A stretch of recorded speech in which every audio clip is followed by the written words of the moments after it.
The vast majority of men and women in law enforcement across our country are not evil, are not racist, do not wake up every morning looking for violence. We're reminded of their bravery every time a citizen needs to dial 911 and they rush toward danger. And we were all reminded again this past weekend as these professionals bravely kept watch over demonstrations, including ones where they themselves have been called racist or evil or denigrated in the worst ways because of their uniform and their badge. So, Mr. President, if peaceful protesters rightly do not want to be lumped in with a subset of looters and rioters who seek destruction, then the vast majority of brave police officers cannot be lumped in with the very worst examples of heinous behavior. It's that simple. But instead, we're already seeing outlandish calls: defund the police or abolish the police, take root within the left-wing leadership class. The president of the city council in Minneapolis has proclaimed she can imagine a future without police. One of her fellow council members put it even more clearly. This council is going to dismantle this police department.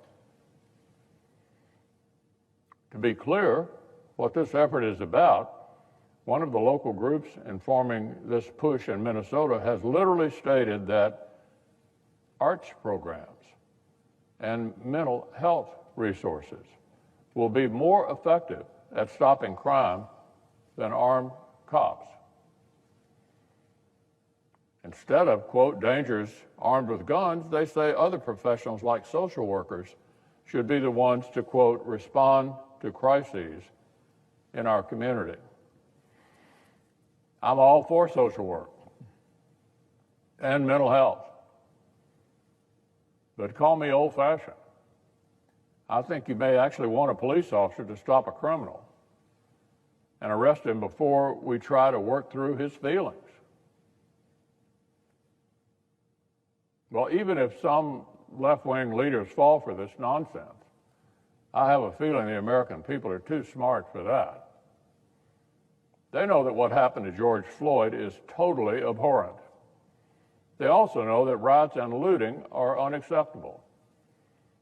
And they also know that well-trained law enforcement officers are an important part of creating safe communities, not something to defund or abolish.